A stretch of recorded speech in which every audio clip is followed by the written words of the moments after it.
Hello friends, कैसे हो सब लोग। आई होप सब लोग अच्छे होंगे, बेहतर होंगे और स्वस्थ होंगे। Welcome to affairs cloud learn to lead. तो आज हम डिस्कस करेंगे 21 एंड 22 ऑफ फरवरी 2021 के करंट अफेयर्स, जो कि बहुत ही इंपॉर्टेंट है। और आज हम डिस्कस करेंगे 13 से 14 करंट अफेयर, जिसमें से आप दो बेस्ट इमेजेस यहां पे देख रहे हो। लेकिन गाइस, आगे बढ़ने से पहले आपको लाइक करना होगा, वीडियो को शेयर करना होगा मैक्सिमम टू मैक्सिमम, और चैनल को सब्सक्राइब करना होगा अगर आप इस चैनल पे पहली बार आए हैं। लेकिन आगे बढ़ने से पहले एक दो चीजें मैं आपके साथ डिस्कस करूंगा, जो कि हमारी अफेयर्स क्लाउड की सब्सक्रिप्शन के बारे में है। आप हमारे अफेयर्स क्लाउड की जो करंट अफेयर सब्सक्रिप्शन है, उसको बहुत ही आसान तरीके से परचेज कर सकते हैं। उसके लिए आपको क्या करना होगा, उसके लिए आपको हमारी एप्लीकेशन को डाउनलोड करना होगा। सर, एप्लीकेशन का नाम क्या है? एप्लीकेशन का नाम दोस्तों करियर्स क्लाउड है, याद रखना है। अफेयर्स क्लाउड नहीं है, एप्लीकेशन का नाम है करियर्स क्लाउड। और सर, डाउनलोड कैसे करें? आप उसको गूगल प्ले स्टोर पे सर्च भी कर सकते हैं, या फिर इसी वीडियो के डिस्क्रिप्शन बॉक्स में आपको एक लिंक गिवन है, उस लिंक पे जाके भी आप उसको अगर क्लिक करेंगे तो आप उसको आराम से डाउनलोड कर सकते हो। आपको 1 साल की और 2 साल की सब्सक्रिप्शन वहां पे अवेलेबल है, और बहुत ही कम प्राइस पे हम आपको प्रोवाइड कर रहे हैं। एक बार आप उसको जरूर डाउनलोड करके एक बार चेक करें, आप खुद सरप्राइज हो जाएंगे एक बार प्राइस को चेक करके। लेकिन हम इस सब्सक्रिप्शन के अंदर आपको क्या प्रोवाइड कर रहे हैं? हम आपको दोस्तों प्रोवाइड कर रहे हैं daily wise PDF. Daily wise PDF में 2 पीडीएफ्स होंगी, एक में डिटेल्ड करंट अफेयर होगा उसी दिन का, एक में होगा क्वेश्चन एंड आंसर पीडीएफ। मतलब अगर आप डिटेल्ड करंट अफेयर्स को पढ़ते हो तो उसको रिवाइज करने के लिए क्वेश्चन एंड आंसर फॉर्मेट में भी आपको डेली हम एक पीडीएफ प्रोवाइड करते हैं। नेक्स्ट होगा वीकली पीडीएफ, जिसमें आप वीक वाइज करंट अफेयर्स को क्या कर सकते हो, रिवाइज कर सकते हो।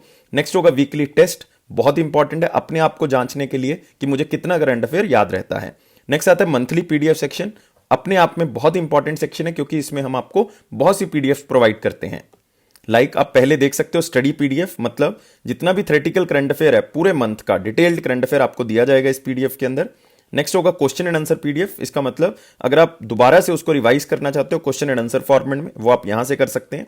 नेक्स्ट होगा पॉकेट पीडीएफ, जिसमें आप करंट अफेयर को जल्दी जल्दी में रिवाइज कर सकते हो। नाम से पता लग रहा है एग्जाम से पहले आप इसको यूज कर सकते हो।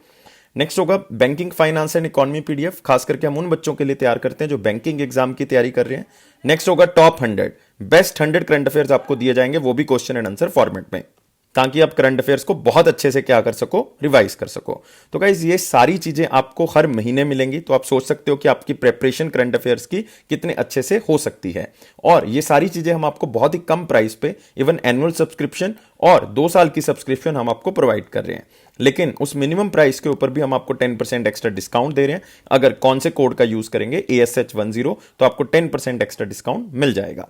तो स्टार्ट करते हैं आज का वीडियो 21 और 22 फरवरी 2021 के करंट अफेयर के साथ। लेकिन फिर से रिक्वेस्ट करता हूं कि सारे बच्चों ने वीडियो को लाइक करना है, शेयर करना है मैक्सिमम टू मैक्सिमम, और साथ ही साथ चैनल को सब्सक्राइब कर देना अगर पहली बार आप इस वीडियो को देख रहे हो। तो गाइस, हम स्टार्ट करते हैं पहले सेक्शन के साथ, जो कि मोस्ट इंपॉर्टेंट क्वेश्चन सेक्शन है। और उसमें पहला क्वेश्चन है, which country assume the presidency of BRICS for 2021। तो बहुत ही इंपॉर्टेंट क्वेश्चन है, लेकिन आंसर बहुत ही सिंपल है, क्योंकि 2020 में भी मैं लास्ट में आपको बताता रहा हूं, और 2021 के भी स्टार्टिंग में मैंने आपको बहुत से क्वेश्चंस के अंदर यह बताया है कि ब्रिक्स की जो 2021 की प्रेसिडेंटशिप है वो कौन सी कंट्री के पास चली जाएगी। क्योंकि सब बच्चों को शायद याद होगा कि 2020 की जो मेंबरशिप थी वो कौन सी कंट्री के पास थी, वो रशिया के पास थी।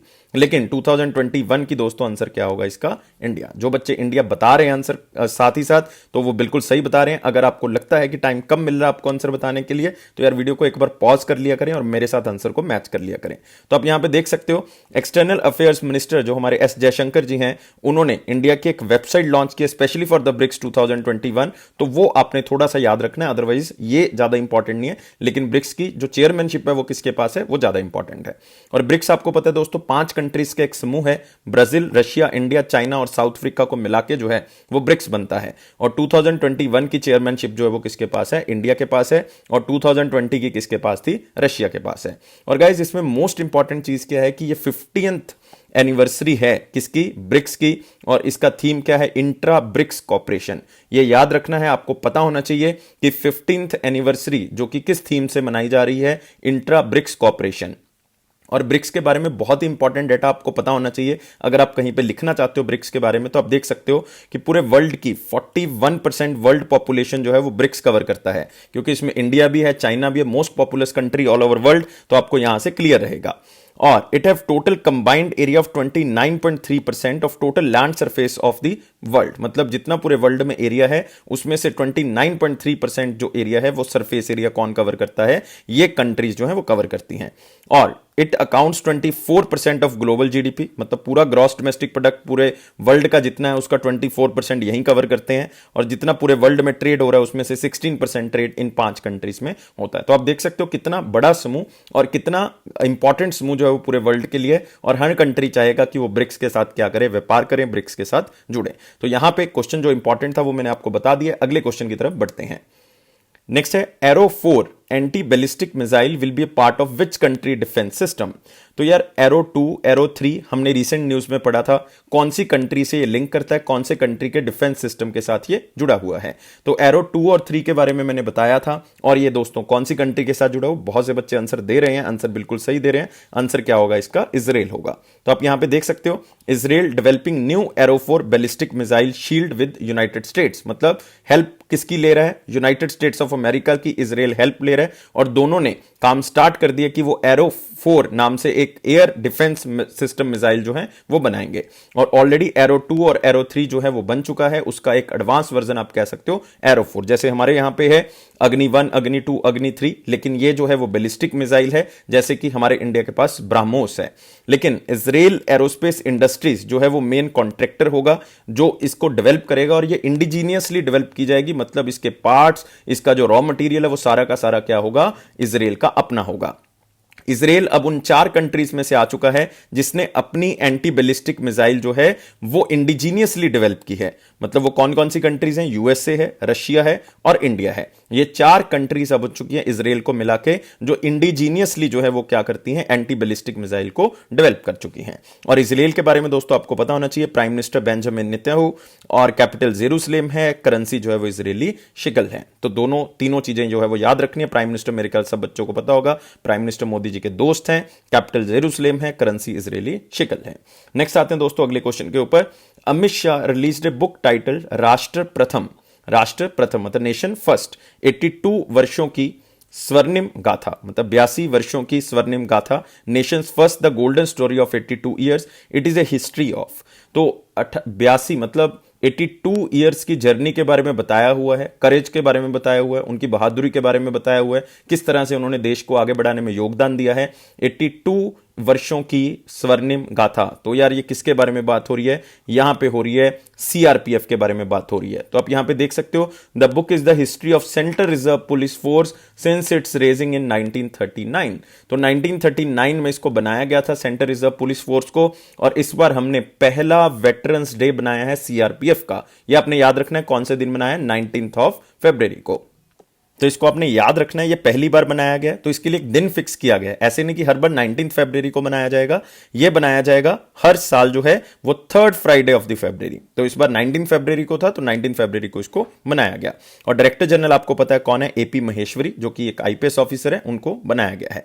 और ये बुक कंपाइल किसने की है, डॉक्टर भुवन कुमार झा ने। लेकिन अपने नाम याद नहीं रखना, हमने सिर्फ ये याद रखना है कि ये बुक किसके बारे में बताती है, किसकी हिस्ट्री के बारे में, किसकी बहादुरी के किस्से, किस तरह से देश में योगदान दिया, उसके बारे में बताएंगे, ताकि इस बुक को पढ़ने के बाद जो सीआरपीएफ के नए पर्सोनल है, नए लोग जो हैं वो सीआरपीएफ के अंदर आ रहे हैं, वो इसको पढ़ें और देख सकें कि सीआरपीएफ की गाथा जो है वो बेसिकली क्या है। तो आपने सिर्फ नाम याद रखना है, और याद रखना है अमित शाह जी ने इसका उद्घाटन जो है वो किया, मतलब उन्होंने इसको लॉन्च किया है।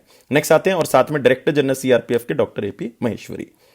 नेक्स्ट क्वेश्चन है United Nation world day of social justice is annually observed across the globe on which day.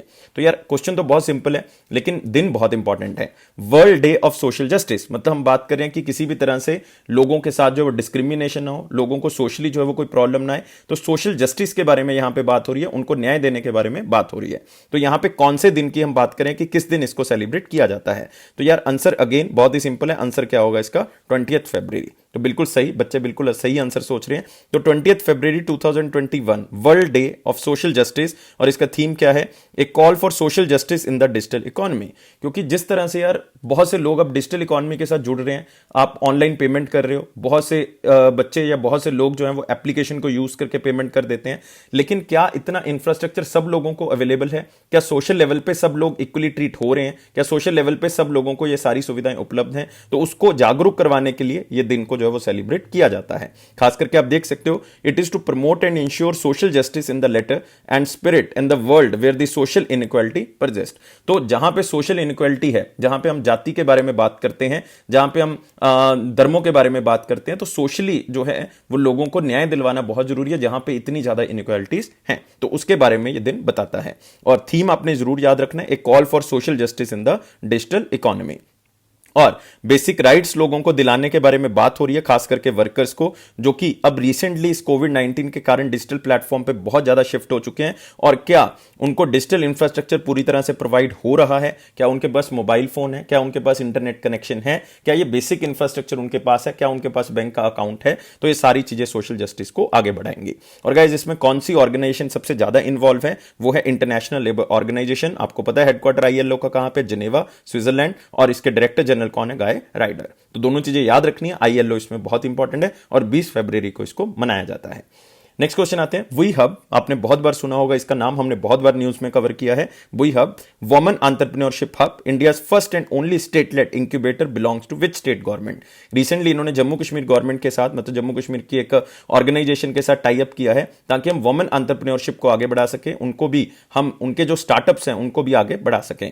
और गाइस, ये वी हब जो है वो एक प्लेटफॉर्म कौन सी गवर्नमेंट का है? ये है तेलंगाना गवर्नमेंट का। याद रखना है कौन सी गवर्नमेंट का है? तेलंगाना गवर्नमेंट का। और आप देख सकते हो Jammu Kashmir entrepreneurship development institute, उनके साथ ये टाई अप किया गया है। किसने किया है? वी हब ने। और जम्मू कश्मीर के साथ ये टाई अप किया ताकि स्टार्टअप्स को और बढ़ाया जा सके, वुमेन को हम और क्या कर सकें? सशक्त कर सकें। और ऑर्गेनाइजेशन का नाम याद रखना है, Jammu and Kashmir entrepreneurship development institute. और दोनों ने एमओयू साइन किया है ताकि एंटरप्रेन्योरशिप को बढ़ा सके और स्टार्टअप्स जो है वो तेलंगाना के अंदर और जम्मू कश्मीर के अंदर उसको इंकरेज कर सकें।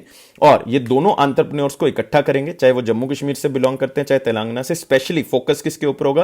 क्योंकि वही हब का मतलब वुमेन एंटरप्रेन्योरशिप हब, मतलब ये फोकस किसके ऊपर करेंगे? वुमेन एंटरप्रेन्योरशिप के ऊपर फोकस करेंगे। और याद रखना है, under the MOU the organisation will start a pre incubation programme for 60 aspiring entrepreneurs. मतलब 60 ऐसे एंटरप्रेन्योर चुने जाएंगे, बिजनेसमैन चुने जाएंगे, जिनको ट्रेनिंग दी जाएगी, उनके लिए इंक्यूबेशन सेंटर, उनको हर तरह की फैसिलिटी प्रोवाइड की जाएगी। 30 जो है वो तेलंगाना से, 30 जो है वो जम्मू कश्मीर से लिए जाएंगे। और गाइस, यहां पे हमारे पास इंपॉर्टेंट हो जाता है तेलंगाना। तेलंगाना के आपको पता है गवर्नर कौन है? रिसेंट न्यूज में थे, क्योंकि पुडुचेरी के अंदर जो गवर्नर हैं वो हटा दिए गए हैं। मतलब जो हमारे पास किरण बेदी जी थी उनको हटा दिया गया है। नए गवर्नर जो हैं वो अभी तक नहीं लगाए गए हैं। तो एडिशनल चार्ज जो है वो किसको दिया गया है? जो तेलंगाना के गवर्नर हैं। और वो कौन है? तामिलसाई सौंदररंजना। लेकिन इसके चीफ मिनिस्टर कौन है वो भी यार बच्चों को पता होना चाहिए। चीफ मिनिस्टर तेलंगाना के कौन है? बहुत ही सिंपल क्वेश्चन, के चंद्रशेखर राव। तो ये दोनों चीजें आपने याद रखनी है, बहुत से बच्चे आंध्र प्रदेश के साथ इसको कंफ्यूज कर जाते हैं। नेक्स्ट क्वेश्चन के ऊपर आते हैं, और मोस्ट इंपॉर्टेंट क्वेश्चन हम खत्म कर चुके हैं, वेरी इंपॉर्टेंट क्वेश्चंस पे आते हैं। और उसमें पहला क्वेश्चन है, Nitin Gadkari ji launched which campaign to give a boost to electric mobility and use of electric appliances across the country? तो यार किस तरह से हमने इलेक्ट्रिक शिफ्ट करना है? मतलब अभी आपको पता है कि जिस तरह से पेट्रोल के दाम जो है वो कई शहरों में 100 से भी ऊपर पहुंच चुके हैं, 100 रुपीज टच कर चुके हैं, और कई स्टेट्स में अभी करने वाले हैं। तो उससे अच्छा है कि हम इलेक्ट्रिक मोबिलिटी के ऊपर ध्यान दें, इलेक्ट्रिक व्हीकल्स के ऊपर ध्यान दें, जिस तरह से दिल्ली गवर्नमेंट काम कर रही है, जिस तरह से और भी स्टेट्स काम कर रही हैं, कि यार हमने इलेक्ट्रिक व्हीकल्स के ऊपर क्या होना है? शिफ्ट होना है। तो नितिन गडकरी जी जो हमारे मिनिस्टर ऑफ ट्रांसपोर्ट है, उन्होंने कैंपेन लॉन्च किया जिसका नाम क्या है? Go electric. तो उसके बेसिस पे वो चाहते हैं कि हम किसी ना किसी तरह से इलेक्ट्रिक व्हीकल्स के ऊपर क्या हो जाएं? शिफ्ट हो जाएं, और इससे पोल्यूशन भी कम होगा, और साथ ही साथ जो डिपेंडेंसी है हमारा पेट्रोल के ऊपर, डीजल के ऊपर, वो भी क्या हो जाएगी? कम हो जाएगी। तो इलेक्ट्रिक व्हीकल चार्जिंग इंफ्रास्ट्रक्चर ऐसा होना चाहिए। फ्री ई मोबिलिटी के ऊपर हम क्या कर सकते हैं? फोकस कर सकते हैं।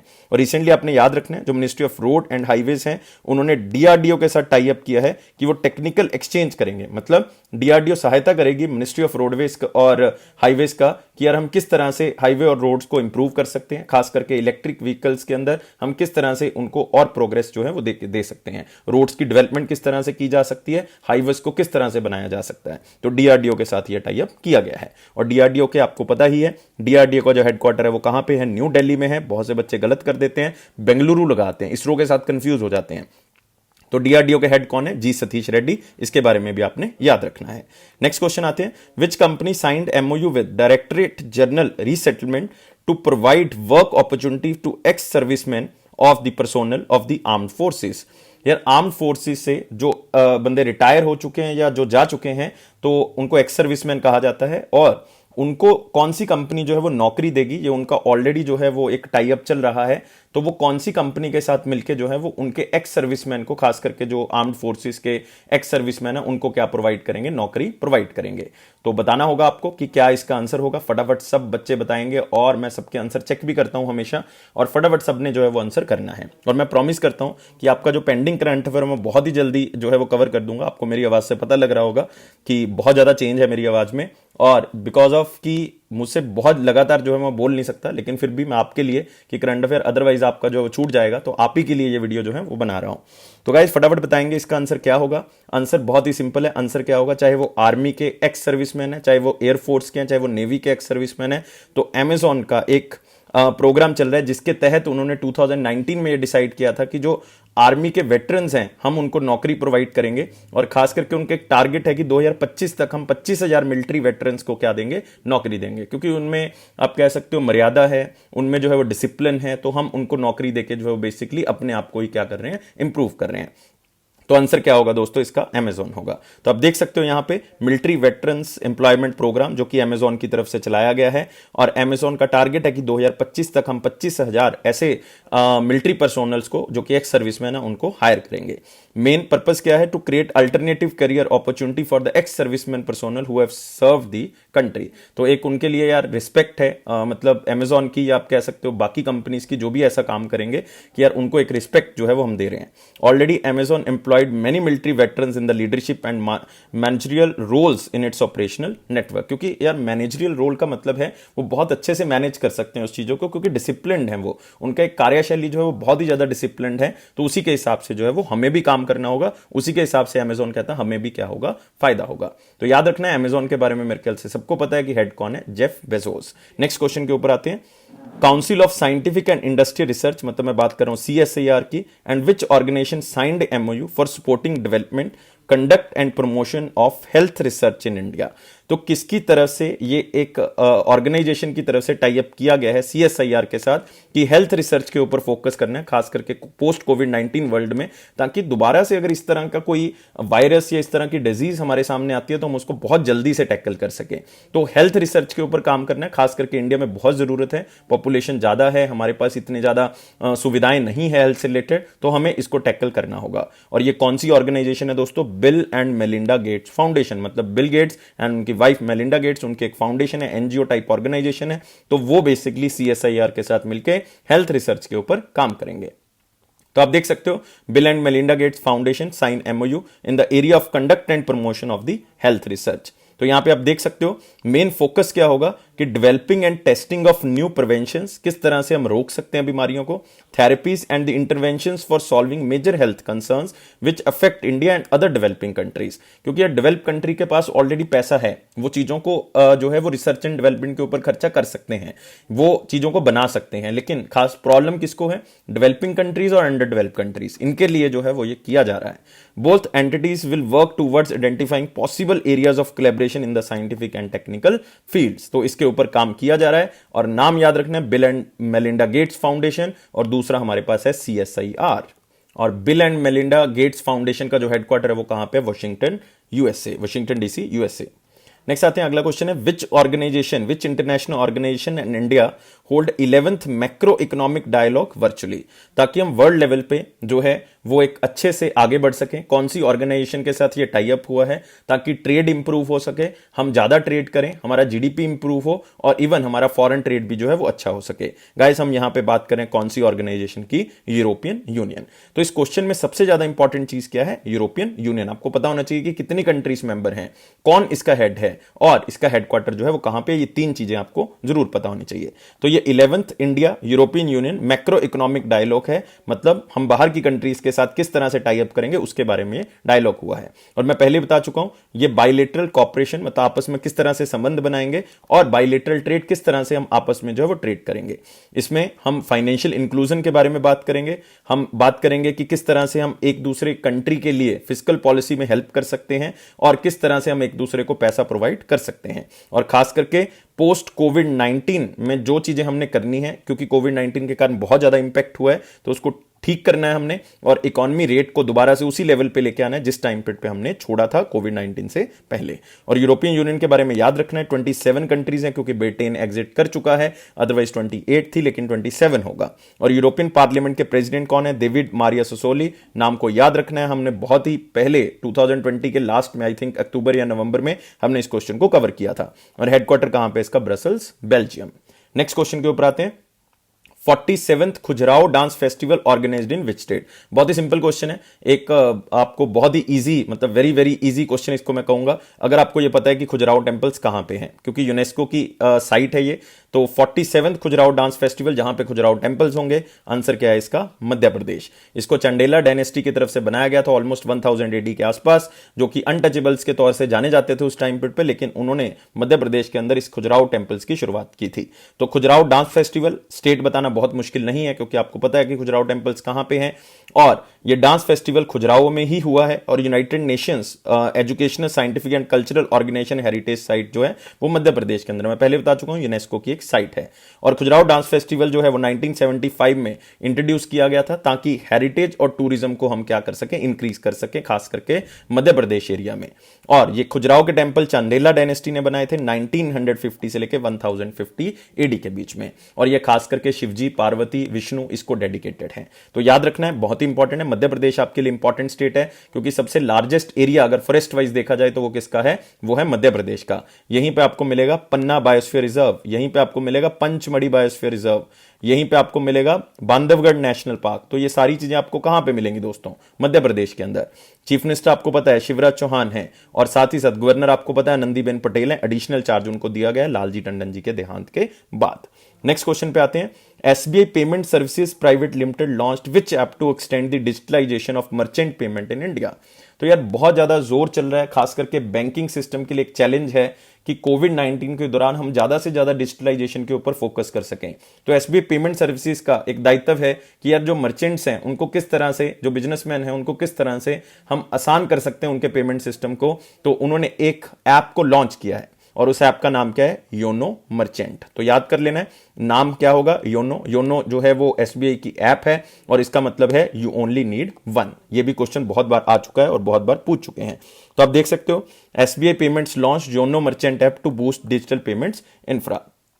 तो यहां पे जो भी बिजनेसमैन होंगे या जो भी छोटे किराने वाले होंगे, मीडियम इंडस्ट्रीज वाले होंगे, merchants can turn their near field communication, उसको ऑन कर लेंगे और स्मार्टफोन से ही वो क्या कर सकते हैं? फिर पेमेंट को एक्सेप्ट कर सकते हैं।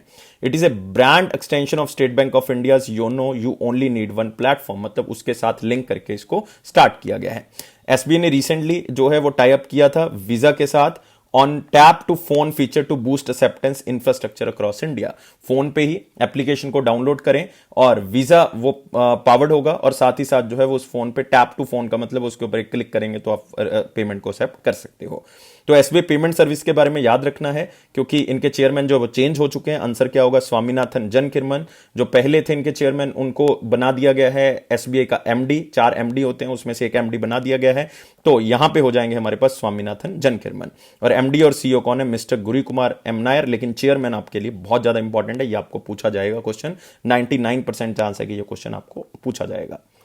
नेक्स्ट क्वेश्चन आते हैं। Which state signed MOU with IKEA, जो कि एक बहुत बड़ी फर्नीचर कंपनी है, a Swedish furniture and home appliances company which is set to invest 50,000 crore rupees in the which state during the next 5 years? तो कौन सी स्टेट ने आइकिया के साथ एक टाई अप किया है, जो कि एक फर्नीचर और होम अप्लायंस कंपनी है, स्वीडन बिलोंग्ड है और उन्होंने इंडिया में बहुत ज्यादा पैसा इन्वेस्ट करना है अगले 5 साल के अंदर, उनका ये टारगेट है। और सबसे ज्यादा इन्वेस्टमेंट वो कौन सी स्टेट के अंदर कर रहे हैं? वो दोस्तों कर रहे हैं यूपी के अंदर, उत्तर प्रदेश के अंदर। इनको एक लैंड भी यूपी गवर्नमेंट की तरफ से प्रोवाइड कर दी गई है। तो आप देख सकते हो IKEA for rupees 5500 crore invest in shopping malls of IKEA. तो आप कह सकते हो होम अप्लायंसेस के और फर्नीचर के ये शोरूम टाइप शॉप मॉल्स जो हैं वो खोलेंगे। तो आप यहां पे देख सकते हो आइकिया आउटलेट्स के लिए नोएडा के अंदर ऑलमोस्ट 50,000 स्क्वायर मीटर, याद रखने की जरूरत नहीं, लेकिन इतनी बड़ी लैंड जो है वो प्रोवाइड की जा रही है। इससे पहले भी जो है वो इनके बहुत बड़े बड़े जो है वो शोरूम्स हैं, लेकिन ये सबसे बड़े मॉल के ऊपर जो है ये उभरेगा। One of the world largest IKEA का मॉल होगा। IKEA will pay 850 crore rupees land को परचेज करने के लिए, और उससे वो 56 करोड़ रुपीस का रेवेन्यू जो है वो जनरेट करेंगे। और आउटलेट जो है वो 2025 तक स्टार्ट हो जाएगा, और 3 मेजर आउटलेट और भी खोलेंगे, वो पूर्वांचल के अंदर, सेंट्रल यूपी के अंदर, और साथ में एक आपको पता लग गया नोएडा के अंदर। तो यहां पे ये खोले जा रहे हैं, और इससे इंप्लॉयमेंट तो बढ़ेगी बढ़ेगी, साथ में जो लोकल बिजनेसमैन है उनकी भी जो असेसिबिलिटी है वो भी क्या होगी, इंक्रीज होगी। और उत्तर प्रदेश दोस्तों आपके लिए इंपॉर्टेंट है, चीफ मिनिस्टर आपको पता है योगीनाथ जी हैं, और गवर्नर मैं आपको बता चुका हूं नंदीबेन पटेल जी हैं, और यहां पे आपको मिलेगा Dudhwa national park, most important.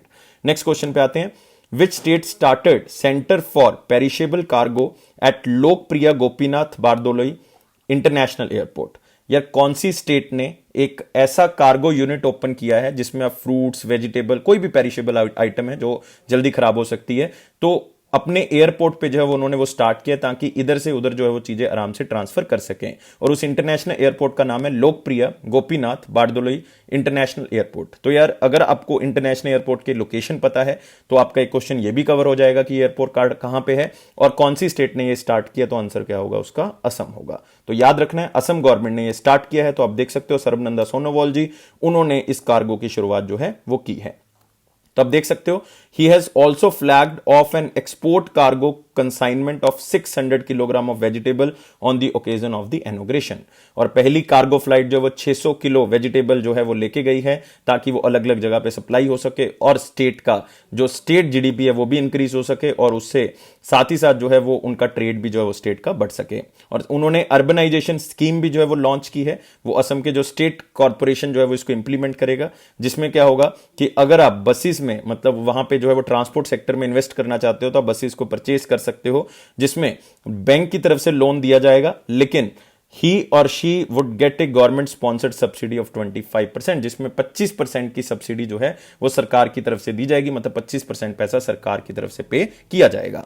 और रिसेंटली आप देख सकते हो सर्बानंद सोनोवाल जी ने लॉन्च किया an online pension submission and tracking system कृतज्ञता। ये भी हमने क्वेश्चन में कवर किया था, इवन मोस्ट इंपॉर्टेंट क्वेश्चन में हमने कवर किया था कि कृतज्ञता जो है ऑनलाइन पेंशन सबमिशन, जो भी ग्रीवेंसीज हैं वो आप सबमिट करवा सकते हो, कौन सी स्टेट की तरफ से, असम की तरफ से। तो सबको पता है चीफ मिनिस्टर सर्बानंद सोनोवाल जी हैं, और यहां पे रायमोना नेशनल पार्क रिसेंटली क्या किया गया था, ऐड किया गया था।